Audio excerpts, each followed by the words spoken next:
Os mariñeiros, efectivamente, van a barras americanas, eso é correcto. Sí, vamos aquí, sí, é que non van, non, van e máis con xenerosidade.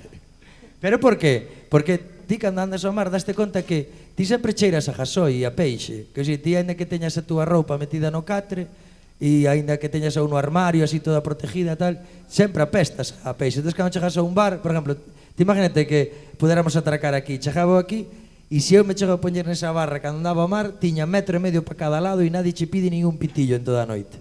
Ainda que levaras o paquete de Winston aquí, Ninguén, porque tes ese olor. E entón ti ao final que faz? Vas, pero non por nada, bueno, sí, pero vas a unha barra americana, meteste en gastos, pero por lo menos falas con personas humanas. E tes bo trato.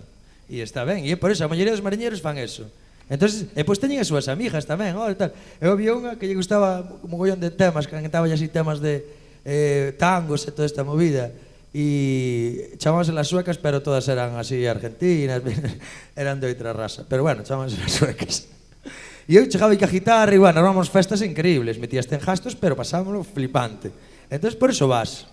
Hasta aí está claro, vale. Non por outra cousa. Bueno, non se descarta, pero depende a que hora sala o barco. Bueno, entonces, hai un tío ali que andaba con noso mar que chamaban el reverendo. E chamaban así porque sempre o tío tiña razón en todo. O sea, era increíble. Discutías con el calquer detalle e o tío sempre porfiaba. Tiño as para matar o 3 seguido. E ao mellor discutías con el e o tío non tiña forma de salir e pasaba unha semana e ti se te olvidaste do conto e o tío, pois vouche dicir unha cousa, e mica, para xa, tío. Adoctrinaba, era o reverendo. Bueno, pois este tío, nós íbamos a salir para o mar e este chegou un pouco envenenado en Ron Barceló. Envenenado potentemente. Entón estábamos sentados no guardacalor, o que é o comedor, e estaba aquí a mesa e había un portillo destes, tipo ollo de boi, bueno, que se chama estes, tal.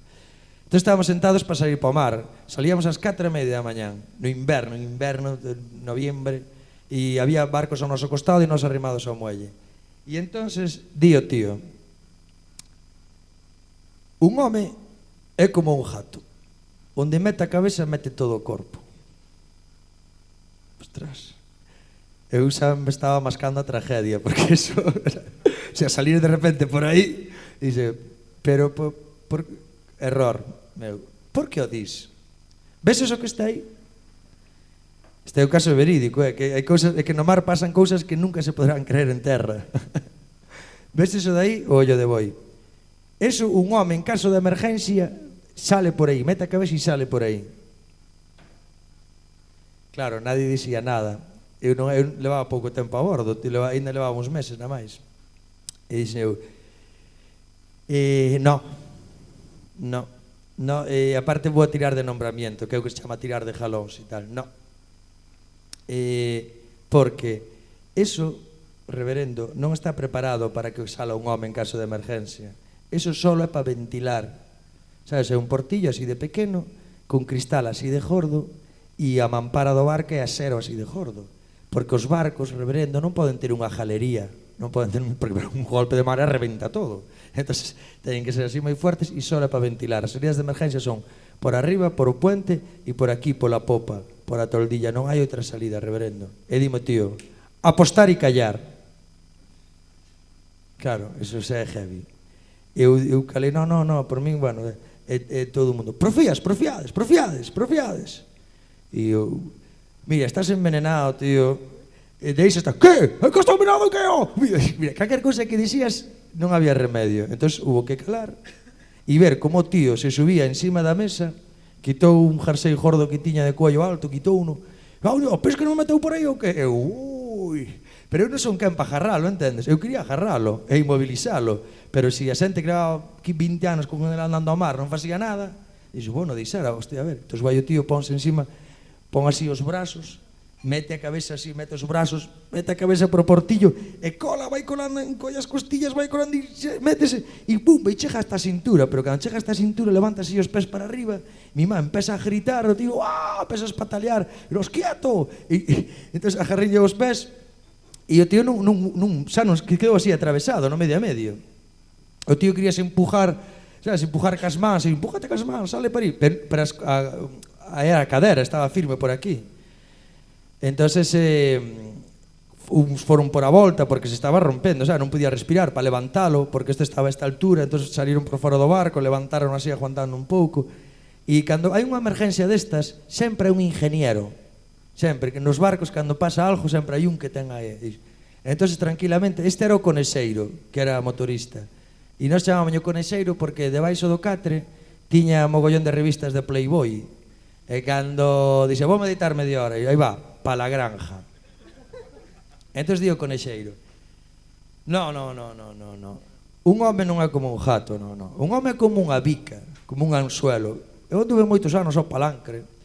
Entón un home cando ti clavas unha bica, a bica nunca pode ir para atrás, a bica ten que ir para diante, ten que salir para diante. Entón este home o que hai que facer é empujalo, pero o que hai que facer é quitar os pantalóns, sabes, para que non faja... Entón eu cando digo de quitar os pantalóns, xente que lavaba 15 días nun barco de a agua que había, só era un bombín así que te lavabas como os gatos, e dixeron, no, eu vou para fora, sabes? Era moi xove, entón eu salín para fora e tamén asudín a agarrar polos brazos. Entón digo, tío, bueno, nos quitamos os pantalóns e cando a miña orden vos tirade do tipo. Entón agarrámoslo así por os brazos e oímos desde dentro, tira! E nos, tira! Pero claro, tío, empezou a berrar, tío, e non había forma. Aparte, justo, que era un home que apenas falaba, dixo, pa min quinchou, eu digo, ostras, non vai, tío, non vai. E nós tirábamos del, non vai, e non viña, o sea, estaba firme, de verdad. Entonces, fixemos, como non podíamos aguantar tanto tempo, apilamos unhas caixas así, hasta que se pudera apoyar o tío. Entón, deixámoslo apoyado e íbamos para dentro. E dixame, tío, este non sale, E digo, tío, bueno, igual non, porque vamos a ver, a cadera non cede, o que cede é a costilla cede.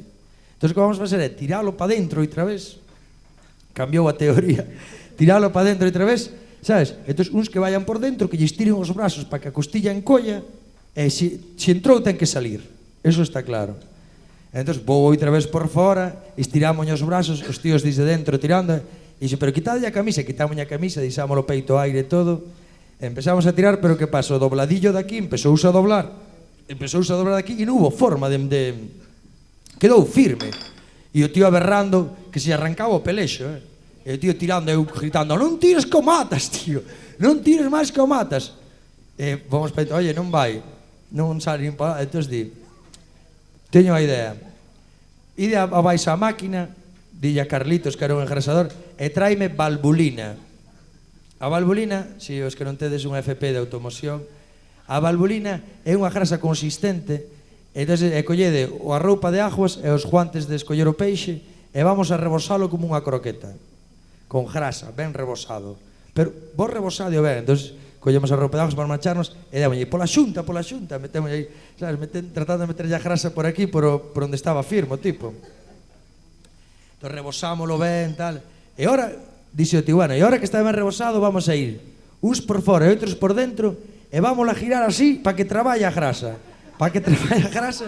e así vamos tirarlle dos pés e vamos ir sacando mentres traballa a grasa e o tío así sale fijo.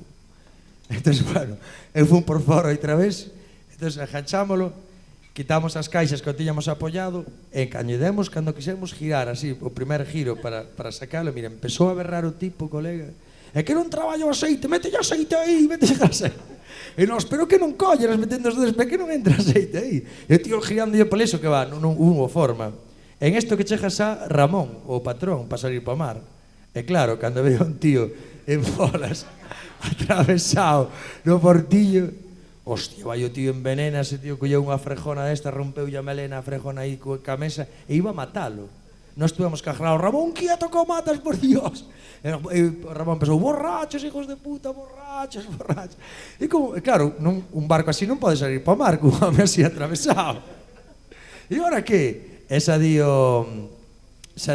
o ingeniero, imposible. Olvídate, Ramón, que este non sale. Só probamos, non? Se non sale, olvídate. Entón, tío, que vergón, soy madriña. Entón, apilamos outra vez as caixas de peixe e dixo, e poñelle un toldo por riba para que non o vira ninguén, que era moita vergonza, entens? Entón, ti non te movas. Entón, puseu un toldo, tío, apoyado, e sentámonos na popa. Porque nós, como estábamos atracados ao muelle, había barcos atracados ao noso costado. Entón sentámonos na popa, fumando un pitillo. Entón empezaron a chegar os mariñeiros para o mar. E, non salides para o mar? Non, non salimos agora, vamos a ir. Non te preocupes. Entonces, cando xa todos os barcos desatracaron e quedamos solos, diremos, bueno, e ora que? Dixo, no, tío, aquí hai que chamar ao chapista. Entón hubo que chamar ao chapista, tío, pero daquela non había móviles ni nada. Tuvo que ir hasta o muelle, coller unha cabina e non esperando a bordo. E o tío chorando, cas lágrimas, deshidratado, bueno, o tío estaba feito polvo. Espasou a borrachera completamente. E nós tranquilizado, tranquilo, home, que che vamos sacar daqui, ai, Dios mío, vai, tranquila. Entonces ven, chega nun Land Rover, el e o fillo, o sea, o chapista tal, chegan cunha bata de casa, cunhas pantuflas, o tipo, e vais para baixo, e encende un pitillo, isto así, pero así tal como cho conto. Ben, el e o fillo, isto era importante, este detalle. Vais para baixo, mira así o espectáculo, e dille ao fillo, rapaz, tráeme a autógena. A autógena é un soldador, se houve que encender o auxiliar para baixar unhas bombonas así de gas, baixar. Entón, o tío, e di, ahora envolvede a este home todo con toldos, ben fuerte, envolvede porque vou a soldar eso. Vamos a sacar soldando, é a única maneira. Deixámonos un tubo así para respirar, e deixámonos un margen así, máis ou menos. O sea, deixoulle margen, porque cando empezou a soldar saliron uns... Pero unha cousa incandescente parecía lava volcánica que salía dali. E claro, que aí allí tío mi má furabo. E empezou chu, para arriba, chu. Pero claro, empezou a botar encherse de fume. Pero todo interior, menos mal que estaba a cabeza para fora, chega a estar a cabeza para dentro, nós tuvemos que sair dali, foi increíble. E por fora o tío respirando. Cando só tiña todo aberto así, e quedaballe solo un punto abaixo, un punto pequeniño para soldar, tuvámoslo que agarrar todos. Porque dio tío, ahora soldo aquí, cai o tipo e rompo o medio. Sabes, porque isto pesa, o sea, o que tiña ao redor pesaba moitísimo. Entón agarrineu polas pernas, o tío mete o último punto de soldadura, e bum, eu xa salín por o furado, sabes, sales por o furado, e puxámoslo de pé en cubierta. Entón quedou así como unha bailarina, toda así tal. Entón, pero claro, eso pesaba moitísimo, e como baixou a marea, o tío non lle daban os brazos para subir por o... Entón tuvamos que encender o lanteón, o sea, a grúa, enganchalo así cun as de gía e subilo así. E bolas. Lástima de móvil, estaba millonario perdido xe. Entonces, e o tío, cando empezamos a subir, pesáballe tanto isto que empezou a gritar, Dios mío, tal, que gritou a, levademe a urgencias, que urgencias, tras que ir po taller, hostia, ou vais a facer algo en urgencias a ti. Ya, en urgencias non faz nada. Entonces, pues, no remolque do Land Rover, tumbaron así no remolque, taparono cun toldo e levarono po taller. Ali se abriu o taller, a chapistería. Eso contou depois un amigo meu que chegou ás 9 da mañán e veo o panorama. Veo a un tipo amarrado nun torno así, pejado, e depois varios cunha rebarbadora. E eu digo, hostia, que xoque isto, tío. Espera, ainda queda, agora ven a frase final. Entón estaba, e claro, cortaron así, sabes, foron abrindo sitio para sacar o corpo, como se cortaras unha pizza, así, foron abrindo sitio. Pero claro, ao chegar aquí a costura, ao chegar aquí ao pelexo non puderan usar a barbadora, porque mi má meteslle un rail e mátalo. Entón, con serras a man, pero xe aseiro así. E tardaron, sacaron ás 4 da tarde o tipo dali. Despois sí que tuvo que ir para urgencias, porque estaba desfeito o tipo.